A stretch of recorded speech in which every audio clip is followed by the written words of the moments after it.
Мужик себе письку отрезал, Так. повар ему... Да подождите до конца, до конца. Повар ему... её-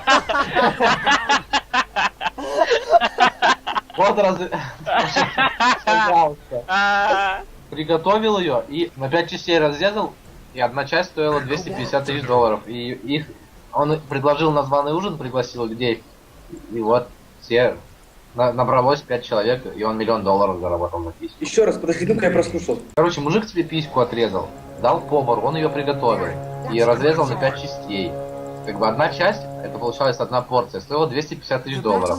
Он как бы написал объявление, типа, приглашаю на обед за письку, и 250 тысяч долларов место на обеде. И пришло 5 человек, вот, по 250 тысяч долларов ему заплатили, и Бля, исполнили его. блядь, на бизнес-ланч бы по хую бы приносил. Ничего бомжей ловишь, да, блядь, и режешь. Пацаны, может бизнес откроем?